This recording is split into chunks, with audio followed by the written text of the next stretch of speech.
The morning of the 4th of March 2026 began not with a formal declaration of war delivered from a wood-paneled briefing room in Washington, but with a digital transmission that bypassed every traditional diplomatic protocol.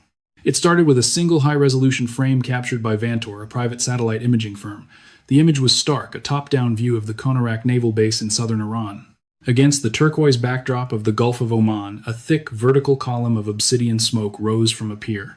Below the smoke lay a Jamaran-class corvette, the pride of the Iranian domestic defense industry, now a mangled skeleton of steel and fire.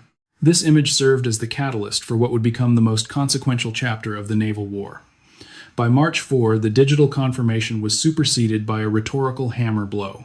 Donald Trump, utilizing his preferred megaphone on Truth Social, bypassed the Pentagon's public affairs machinery to deliver a statement that was equal parts military report and psychological warfare. I have just been informed that we have destroyed and sunk 9 Iranian naval ships, some of them relatively large and important, Trump posted that afternoon. He followed this with a line that instantly etched itself into the annals of naval history. Other than that, their navy is doing very well. This was social media diplomacy taken to its most lethal extreme. By the time the mainstream media could verify the Vantor imagery, the narrative of total American dominance had already been established. The president's tone, flippant, mocking, and utterly confident, was a calculated move designed to project an image of effortless superiority. While Operation Epic Fury was technically a military campaign, its first victory was won in the theater of global perception. The contrast between this informal proclamation and the official military channels was jarring. While the president was quipping U.S., Central Command CENTCOM issued a statement on X that was chilling in its brevity. After confirming the strike on the Jamaran corvette by the USS Thomas Hudner, CENTCOM ended its press release with 2 words that sent a shiver through the Iranian officer corps: abandoned ship. This was not normal military communication. It was a direct instruction to the enemy broadcast, to every surviving sailor, from Chabahar to Bandar Abbas. The media shock of Part 1 lies in this total breakdown of traditional distance. The United States was no longer just fighting Iran's ships. It was talking directly to the men inside them while their vessels burned at the dock. The Vantor imagery from March 4 proved the physical destruction, but Trump's rhetoric and CENTCOM's blunt command signaled something deeper: the psychological dismantling of the Islamic Republic of Iran Navy, nada. As the smoke continued to rise over Konarak, the world realized that the naval dimension of this crisis had shifted from posturing to a systematic execution of an entire national fleet, all narrated in real time by the Commander-in-Chief. To understand why the imagery of the 4th of March 2026 sent such a tectonic shock through the Middle East, one must understand that the Jamaran-class corvette was never just a vessel of war. For the Islamic Republic, it was a floating testament to national resilience. Also known as the Mauj-class, these ships were the crown jewels of the Artesh Navy, nada. They were not purchased from Russian shipyards or salvaged from Cold War surplus. They were made in Iran. It took Iranian engineers 15 years of painstaking development to commission the lead ship, the Jamaran, in 2010. For a nation under decades of crushing international sanctions, building a 1500-ton 95-meter long surface combatant from domestic steel was a feat of industrial defiance. It was designed to tell the world, and specifically the U.S. Navy's Fifth Fleet, that Iran had graduated from a mosquito fleet of hit-and-run speedboats to a professional blue water navy capable of area air defense and anti-submarine warfare. Technically, the Jamaran-class was a formidable asymmetric threat. Packed into its football field-length hull was a lethal cocktail of reverse-engineered technology. It carried the Fajr, 2.7 76mm naval gun, and most crucially, 8 Noor anti-ship missiles. These Noor missiles, upgraded versions of the Chinese C-802, are the same family of weapons that crippled the Israeli warship INS Hanit in 2006. With a crew of 140 sailors and a top speed of 30 knots, a Jamaran-class corvette was meant to be the enforcer of the Gulf of Oman, providing a defensive umbrella for Iran's submarine force and a credible threat to any American destroyer. However, the military significance of these ships was eclipsed by the sheer tactical humiliation of their demise. Military history rarely sees a modern warship destroyed with such clinical indifference. According to reports from the USS Thomas Hudner, an Arleigh Burke-class destroyer, the killing blow dealt to the Jamaran at the Chabahar pier did not come from a sophisticated naval dogfight or a high-stakes exchange of harpoons. It came from a Tomahawk land attack missile, TLAM. The use of a Tomahawk, a weapon typically reserved for stationary buildings, command bunkers, or power grids to sink a warship, is a specific kind of American military flex. It signaled that the U.S. did not even view the Jamaran as a moving threat. By striking the ship while it was still tethered to the dock, the U.S. Navy utilized the Tomahawk's terrifying precision, a circular error probability of less than 3 meters, to turn the ship into a stationary target. There is no greater dishonor in naval tradition than being sunk at the pier. A ship's purpose is to be underway, to have its engines humming, and its sensors scanning. To be caught at the dock is to be caught sleeping. The Vantor satellite images showed the Jamaran not in the heat of battle, but burning helplessly while tied to its cleats. The captain never had a chance to maneuver. The crew never had a chance to disperse. The 8 Nor missiles designed to sink a $2 billion American carrier never even left their canisters. They became part of the funeral pyre at Konarak. This was a precision intelligence kill. The 103rd Naval Flotilla had only just returned from the Will for Peace 2026 exercises in South Africa on February 27th. They were exhausted, docked, and vulnerable. The U.S. military waited until the ships were at their most static before erasing 15 years of Iranian industrial effort in a matter of seconds. By destroying the majority of these vessels, 6 of which formed the backbone of Iran's surface fleet within 36 hours, the U.S. didn't just reduce Iran's firepower, it shattered the Mauj myth. The ships that were supposed to defend Iran's sovereignty became high-definition monuments to its vulnerability. When Trump quipped that their navy is doing very well, he was mocking the 15 years of labor, the billions of rials, and the national pride poured into those hulls. Hulls that are now rapidly becoming artificial reefs at the bottom of the Gulf. The clinical efficiency of the March 4th strikes was not a result of superior ballistics alone. It was the culmination of an intelligence long game that began months before the first Tomahawk left its tube. While the world watched the surface tension in the Strait of Hormuz, a combined effort between the Central Intelligence Agency, CIA, and Mossad was operating in the shadows of Tehran's most secure corridors. According to reports from the Associated Press and the New York Times, citing officials familiar with the operation, the CIA had been maintaining a continuous custody track on Iran's senior leadership, including Supreme Leader Ali Khamenei, for several months. This wasn't just a general awareness of their location, it was a granular, minute-by-minute pattern of life analysis. The intelligence community wasn't just watching where these leaders were, they were waiting for the moment they were all together. The decision to launch Operation Epic Fury was accelerated when this intelligence confirmed a high-level gathering at Khamenei's compound involving the defense minister and the top commanders of the Islamic Revolutionary Guard, Corps IRGC. The CIA's ability to share this real-time track with Israeli officials allowed for a synchronized decapitation strike that coincided perfectly with the naval bombardment. This was the ultimate synthesis of human intelligence and SIGINT signals intelligence, where the movements of the brain of the Iranian state were used to time the destruction of its limbs, the Navy. But the intelligence prowess extended beyond tracking individuals. It was the conversion of big data into targeting data that defined the naval campaign. For weeks, commercial satellite providers like Planet Labs, Sentinel-2, and Vantor had been capturing the slow consolidation of the Iranian fleet. Intelligence analysts weren't just looking at the ships, they were monitoring the logistics. The most devastating example of this intelligence-to-destruction loop was the fate of the 103rd Naval Flotilla, the U.S. Navy didn't intercept them in the open ocean, where a battle might be messy or involve collateral damage to international shipping. Instead, they watched as the flotilla returned from the Will for Peace exercises in South Africa. They tracked them across the Indian Ocean, watched them enter the Gulf of Oman, and waited for the exact moment the sailors stepped onto the pier at Konarak on February 27th. By March 4th, the targeting data was already programmed into the guidance systems of the USS Thomas Hudner and other assets in the region. The U.S. The military knew exactly which pier each ship was tied to the shift schedules of the guards, and even the status of the hardened aircraft shelters has at the adjacent air bases. When the strikes began, it wasn't a search and destroy mission, it was a checklist.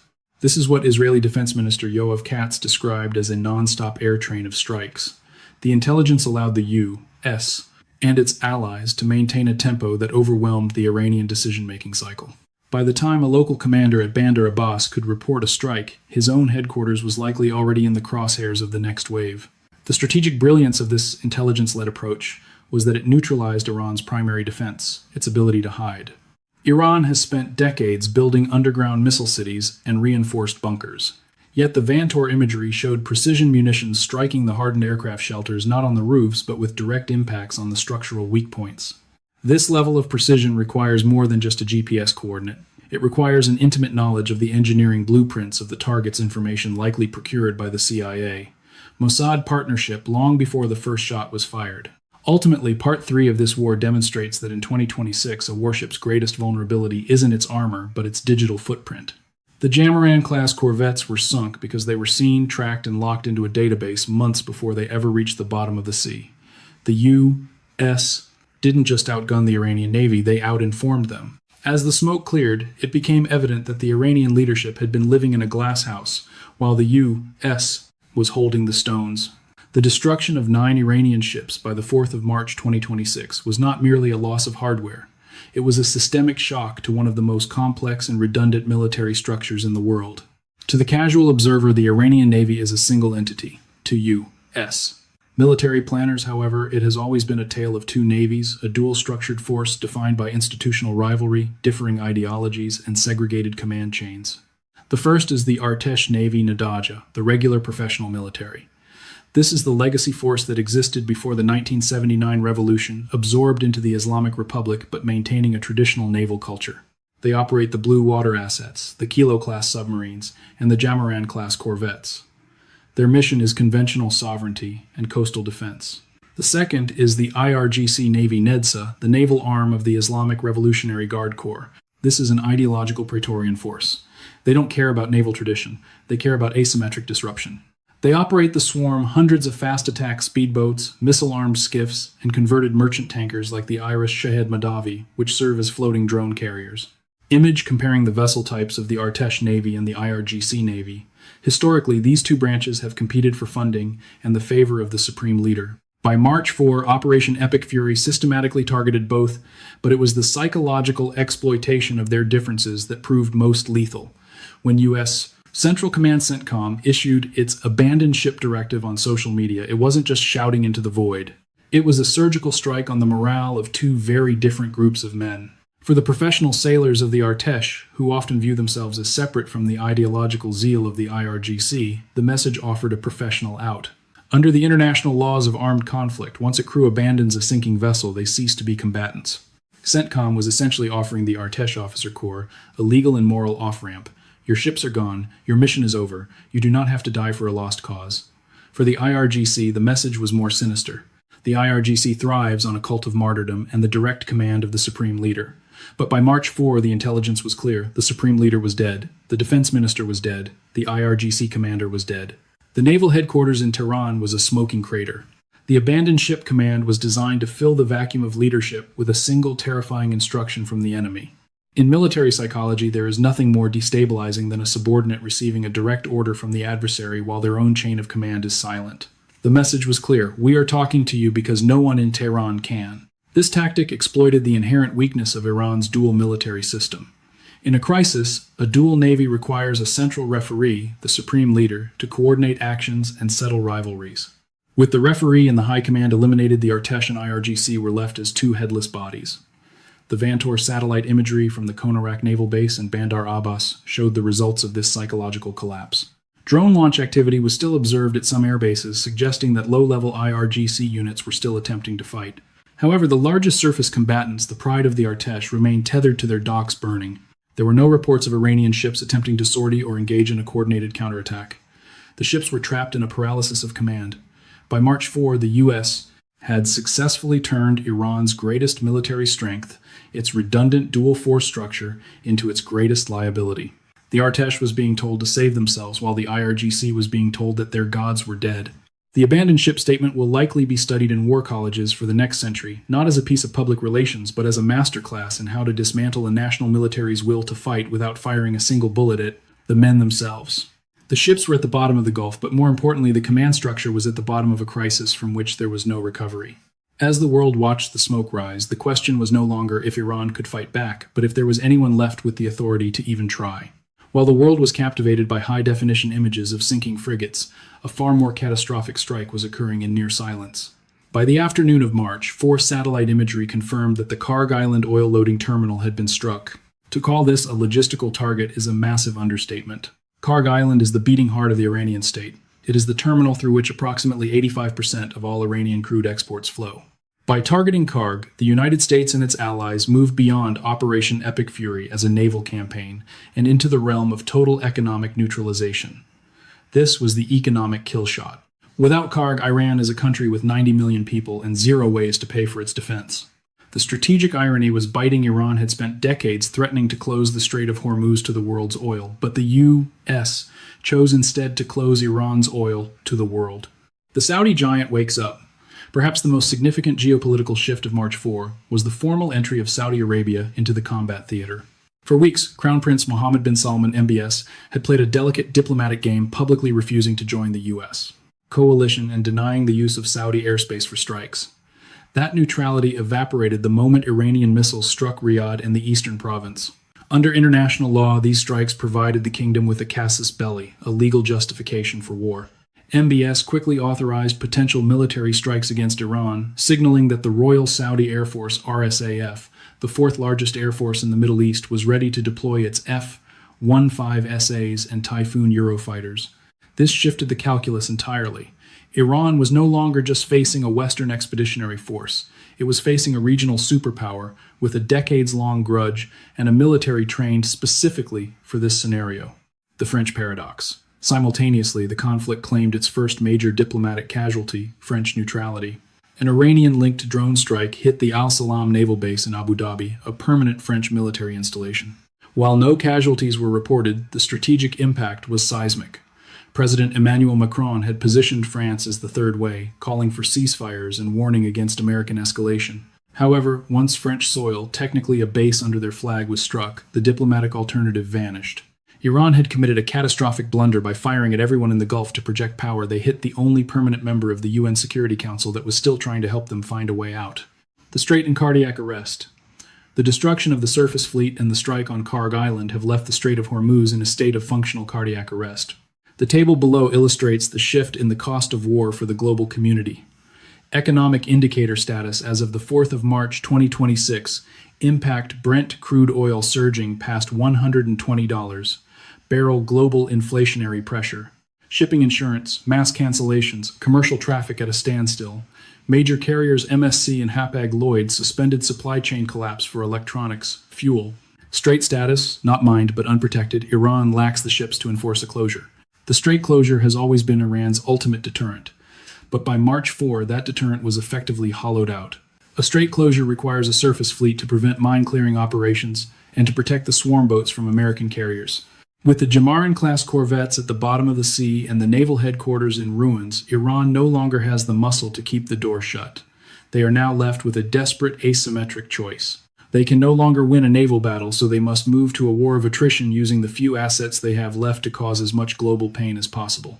As the insurance rates for tankers skyrocket, the world is realizing that while the U.S. has won the naval engagement, the economic war is only just beginning.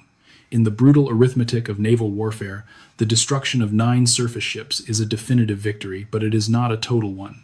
As of the 4th of March 2026, the surface of the Gulf of Oman is a graveyard of Iranian industrial ambition, yet the depths remain a hunting ground. While President Trump quipped that the Iranian Navy was doing very well, aside from its missing ship sonar operators across the U.S., Fifth Fleet were likely not sharing the joke. Their attention was fixed on a single terrifying variable, the black hole. The black hole is the nickname given by the U.S. Navy to the Kilo-class diesel-electric submarine. Iran operates 3 of these Russian-built Project 877 EKM vessels, and in the shallow, acoustically chaotic waters of the Persian Gulf and the Gulf of Oman, they are arguably the most dangerous conventional weapons in existence. The acoustic ghost. To the uninitiated, a diesel-electric submarine might seem primitive compared to a billion-dollar American nuclear-powered behemoth. In reality, the opposite is true for the specific geography of the Middle East. While nuclear submarines must constantly run cooling pumps for their reactors, creating a persistent, detectable hum, a Kilo-class submarine running on battery power is nearly silent. It essentially becomes a part of the background noise of the ocean. In the Gulf of Oman, where the water is deep enough for acoustic layers to hide a vessel, but crowded enough with the clutter of commercial tankers to mask a sonar signature, the Kilo is an invisible predator. It doesn't need to be fast. It only needs to be still. The intelligence gap. Where is the UNIS by March 4, the U.S.? Intelligence picture of Iran's subsurface fleet was dangerously incomplete. The order of battle for Iran's 3 kilos stood as follows. The Kharg confirmed via satellite imagery to be alongside in the inner harbor at Bandar Abbas as of February 27. Its status after the strikes remains likely disabled. The new, currently in dry dock undergoing a long-term refit. It is a hollow shell, incapable of combat. The Iris Yune's location uncertain. The word uncertain is the most expensive word in naval intelligence. The Yunes left its dry dock months ago and slipped away from the prying eyes of commercial and military satellites. Unlike the Jamaran corvettes, which were tied to piers like sitting ducks, the Eunice had been deployed long before Operation Epic Fury began. The nightmare scenario for CENTCOM is that the Eunice is not just at sea, but is currently sitting on the floor of the Strait of Hormuz or the Gulf of Oman, waiting for the abandoned ship order to be answered with a torpedo. The asymmetric apocalypse, 24 mines. The danger of the Iris Eunice isn't just its ability to sink an American carrier with its 18 torpedoes. Its most devastating mission is far more passive mining. A single Kilo-class submarine can carry 24 naval mines. If the captain of the Eunice received word of the destruction of the surface fleet and the death of the supreme leader, his dead hand orders likely involve the total closure of the Strait of Hormuz. In the dark of night, a silent Kilo could deploy 24 sophisticated bottom-dwelling mines across the shipping lanes. Unlike the old tethered contact mines of the 1980s, modern mines are smart. They can be programmed to ignore small patrol boats and only detonate when they detect the specific acoustic or magnetic signature of a multi-billion-dollar oil tanker or a U.S. destroyer. If 24 such mines were placed in the world's most critical oil corridor, the global economy would not just stumble, it would collapse. No insurance company on Earth would cover a tanker entering the Strait, and no amount of American precision bombing can quickly find 24 small objects hidden on a rocky, cluttered seabed. The lone wolf paradox. There is a tactical paradox at play here. Traditionally, a submarine needs surface ships to provide an escort or a defensive screen to move from its port to its patrol area. With the Jamaran corvettes at the bottom of the sea, the Eunice is effectively a lone wolf. It has no air cover, no surface protection, and no headquarters to call home. However, a cornered predator is often the most lethal. Without a command structure to tell it to abandon ship, the crew of the Eunice may feel they have only one mission left: martyrdom. If the submarine is already in position, the destruction of the Iranian surface fleet actually makes the Eunice harder to find. There are no more Iranian surface ships to track, no more radio chatter to intercept, and no more logistical trails to follow. There is only the silence of the black hole. The strategic wildcard. As of the 4th of March 2026, the naval dimension of this war is a race against time. The U.S. Navy is currently conducting an unprecedented anti-submarine warfare ASW sweep, deploying P-8 Poseidon aircraft and sonar-towing destroyers to find the Eunice before it can act. Every hour that passes without the Eunice being located is an hour that the global oil market remains in a state of panic. Trump can celebrate the sinking of the 9 ships, and CENTCOM can boast about the destruction of the naval headquarters, but as long as the third Kilo remains uncertain, the victory is incomplete. The black hole is the ghost in the machine of Operation Epic Fury, a silent 2300-ton reminder that in naval warfare, the things you can't see on a satellite image are often the things that matter most. The fate of the global economy now rests on whether the U.S. Navy can find a single Russian-made hull in the dark before that hull can change the course of history. As the sun sets over the Gulf of Oman on the 4th of March 2026, the horizon is no longer defined by the silhouettes of Iranian frigates. In their place is a haunting void. The question dominating the halls of the Pentagon and the war rooms of Tehran is no longer about the next battle, but about the future of a nation that has seen its maritime identity erased in 96 hours. Can Iran recover? The short answer is not in this generation. The destruction of the Jamaran-class corvettes is not just a loss of hardware, how it is the destruction of an industrial timeline.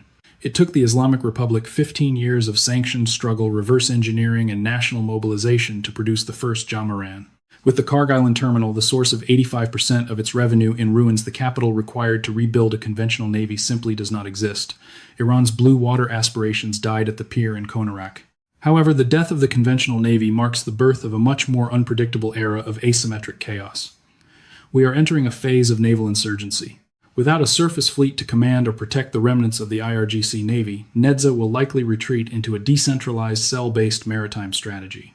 This is the future of the Gulf: 1,000 Mosquito speedboats hidden in sea caves, autonomous underwater vehicles, AUVs, and drone swarms launched from civilian trucks along the coast. Iran can no longer stand and fight, so it will hide and disrupt. The abandoned ship command from CENTCOM may have cleared the decks of the frigates, but it has pushed the conflict into the shadows where precision-guided Tomahawks have fewer targets to lock onto. The strategic takeaway for the world is the total obsolescence of mid-tier surface combatants when faced with a superpower's precision intelligence. The Jamaran-class was a prestige fleet built for a kind of war that no longer exists for countries like Iran. When the CIA can track a supreme leader for months and a destroyer can sink a flagship from 1,000 miles away, the large and important ship becomes a $500 million liability. Ultimately, Donald Trump's cynical epitaph, other than that their navy is doing very well, will likely be quoted in naval history texts for a century. It marks the moment the world realized that a navy is not defined by its ships, but by its ability to survive the first 10 minutes of a modern intelligence-led strike. Iran still has 90 million people, a stockpile of mines, and one Kilo-class submarine whose location remains uncertain. But as a naval power, the Islamic Republic is a ghost. The era of the Iranian Navy is over. The era of the Iranian maritime guerrilla has begun.